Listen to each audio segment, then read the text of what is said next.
తల్లిదండ్రి మీద దయలేని పుత్రుడు పుట్టనేమి వాడు గిట్టనేమి పుట్టలోని చెదలు పుట్టదా గిట్టదా విశ్వదాభిరామ వినురవేమ. ఈ పద్యానికి ప్రత్యేకంగా అర్థం చెప్పాల్సిన అవసరం లేదు. ఎందుకంటే మనం చాలా వీడియోస్, చాలా స్టోరీస్ చూస్తున్నాం, చాలా సార్లు వింటున్నాం, చాలా కథలు వింటున్నాం. చాలామంది పిల్లలు తల్లిదండ్రుల్ని చూడడానికి ఇష్టపడట్లేదు. తల్లిదండ్రుల్ని భారం అనుకుంటున్నారు. వాళ్ళ భుజాల మీద పెరిగి, వాళ్ళ చేతుల్లో పెరిగి, వాళ్ళ రెక్కల కష్టం తిని, వాళ్ళ ఫ్యూచర్ని వదులుకొని పిల్లల్ని పెంచి పోషించి ప్రయోజకుల్ని చేస్తే ఆ పిల్లలు తల్లిదండ్రులు చూడడానికి కనీసం మనసు రావట్లేదు. నేను చాలా వందల స్టోరీస్ చూస్తూ ఉన్నాను. నేను చూసిన స్టోరీస్లో చాలా బాధగా అనిపించిన ఒక స్టోరీ ఈ మధ్య కాలంలోనే మీరు సుమన్ టీవీలో చూడొచ్చు. సిద్దిపేటలో ఒక తండ్రి 30 ఎకరాల భూమిని తన పిల్లలకు పంచిచ్చిన తర్వాత ఆ తండ్రికి కనీసం గంజి నీళ్ళు కూడా పోయిన పరిస్థితి ఏర్పడ్డది. దిక్కులేని స్థితిలో ఆ తండ్రి ఎక్కడ అన్నం దొరికితే అక్కడ ఆ పిల్లల దగ్గరికి వెళ్ళి అడుక్కు తినాల్సిన పరిస్థితి ఏర్పడింది. ఆ తండ్రి కన్నీళ్లు చూస్తే బాధగా ఉంది. ఒక అప్లికేషన్ దరఖాస్తు పత్రం పట్టుకొని కలెక్టరేట్కి వచ్చి తన బాధను వెళ్ళగక్కాడు. ఆ వీడియో సుమన్ టీవీలో ఉంది, మీరు చూడొచ్చు. అంతేకాదు ఇంకో చోట పిల్లలకి కనీసం పిల్లలు తల్లికి అన్నం పెట్టలేక తల్లిని బజాట్లో వదిలేసిన సంఘటనలు చూసాం. చాలా చోట్ల చూస్తున్నాం. తల్లిదండ్రులు పిల్లలు బతుకుండగానే తల్లిని తీసుకుపోయి శ్మశానంలో వదిలేసిన సంఘటన, రోడ్డు మీద వదిలేసిన తన సంఘటన. నిజానికి వయసు మళ్ళిన తర్వాత చంటి పిల్లలతో సమానం తల్లిదండ్రులు.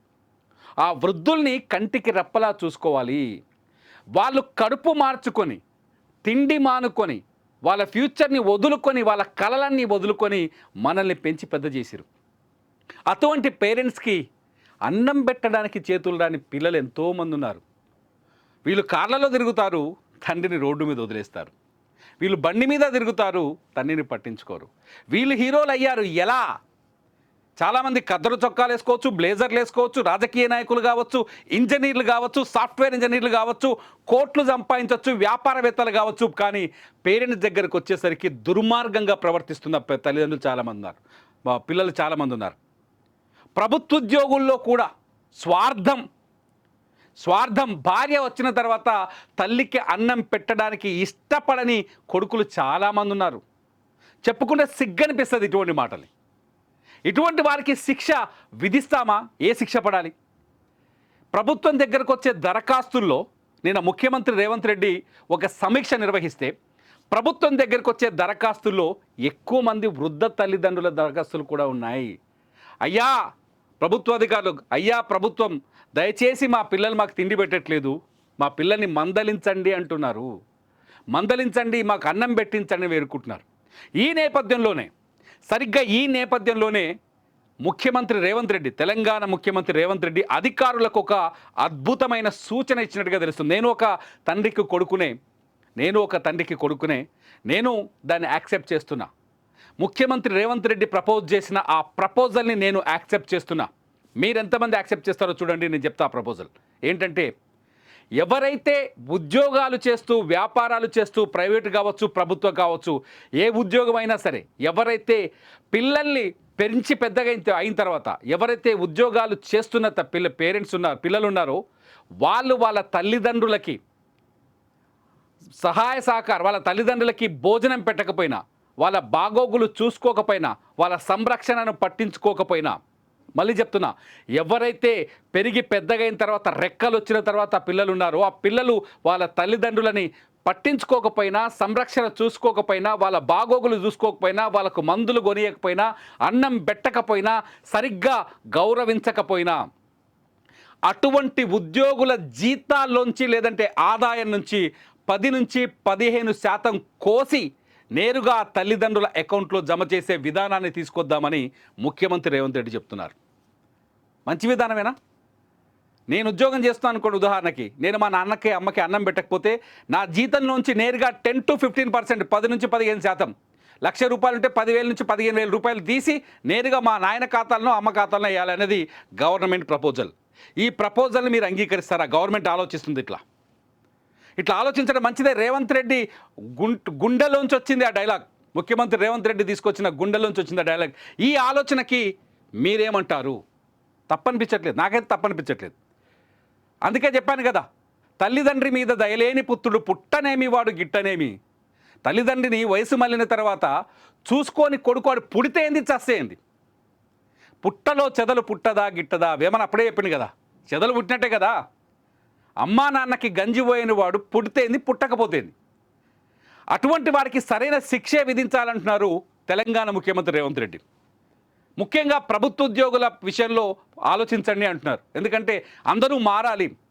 ఈ ప్రపంచంలో ఇంకొకటి కూడా ఉంది. ఎవరైతే పేరెంట్స్ నా కొడుకు నాకు అన్నం పెట్టట్లేదు, నా కొడుకు నన్ను చూసుకోవట్లేదు, నా కొడుకు నన్ను పట్టించుకోవట్లేదు అని చెప్తున్నారో ఆ పేరెంట్స్ వచ్చి గవర్నమెంట్ అధికారుల దగ్గర ఫిర్యాదు చేస్తే వాళ్ళ పిల్లల జీతం నుంచి కోత చేసి, అంటే 10 నుంచి 15%, 10,000 15,000 ఎంతో కట్ చేసి నేరుగా తల్లిదండ్రుల అకౌంట్లో వేయాలనే ప్రపోజల్ని, నిర్ణయాన్ని తీసుకురావాలని, చట్టాన్ని తీసుకురావాలని రేవంత్ రెడ్డి ఆలోచిస్తున్నారు. ఈ ఆలోచన సరైందని నా ఉద్దేశం. అఫ్కోర్స్ నా ఒపీనియన్, నా పర్సనల్ ఒపీనియన్. ఈ విషయాన్ని మిగతా వాళ్ళకు తెలియజేసే ఉద్దేశంతో నేను ఈ వీడియో చేస్తున్నా. మీరేమంటారు? ముఖ్యమంత్రి రేవంత్ రెడ్డి ఆలోచిస్తున్న ఈ విధానాన్ని, ఆయన ఆలోచనని మీరే సమర్థిస్తున్నారా, వ్యతిరేకిస్తున్నారా?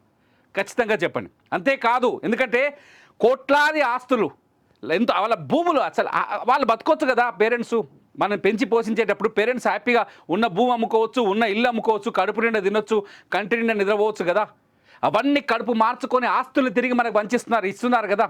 ఆస్తుల్ని సంపాదించి మనకిస్తే వాళ్ళ ఆస్తుల్ని తీసుకొని అనుభవిస్తాం, కానీ వాళ్ళకి బుక్కడి బువ్వ పెట్టడానికి ముందుకు రారు. చాలామంది ఉన్నారు అట్లాంటి వాళ్ళు. అట్లాంటి దుర్మార్గులు ఈ వీడియో కూడా చూస్తుండొచ్చు, చాలామంది ఉన్నారు. నేనైతే పేరెంట్స్ని బాగా చూసుకోవాలని కోరుకుంటున్నాం. ఒకవేళ ఈ వీడియో చూస్తున్న వాళ్ళలో చాలామంది వాళ్ళ తల్లిదండ్రుల్ని గొప్పగా చూసుకున్న వాళ్ళైతే ఖచ్చితంగా ఈ వీడియోని రేవంత్ రెడ్డి ముఖ్యమంత్రి రేవంత్ రెడ్డి ప్రపోజల్ని సమర్థిస్తారని నేను అనుకుంటున్నా.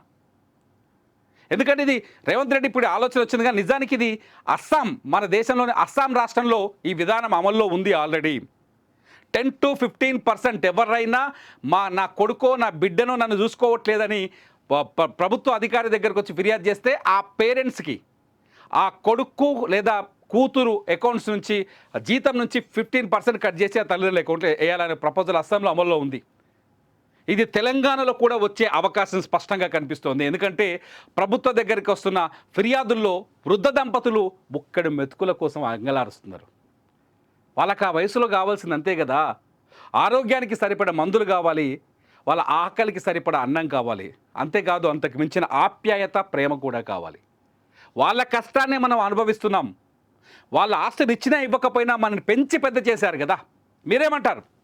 ముఖ్యమంత్రి రేవంత్ రెడ్డి ఆలోచిస్తున్న ఈ విధానాన్ని, తల్లిదండ్రులకి గంజిపోయని పిల్లల జీతం నుంచి 10 నుంచి 15% కట్ చేసి తల్లిదండ్రులకి నేరుగా వాళ్ళ అకౌంట్లో వేయాలనుకుంటున్న ముఖ్యమంత్రి రేవంత్ రెడ్డి ఆలోచనని మీరు సమర్థిస్తున్నారా, వ్యతిరేకిస్తున్నారా? ఈ వీడియో కింద కామెంట్ చేయండి. తప్పనిసరిగా మీ అభిప్రాయాలపైన నేను మరో వీడియో చేస్తాను. చూస్తూనే ఉండండి సుమన్ టీవీ.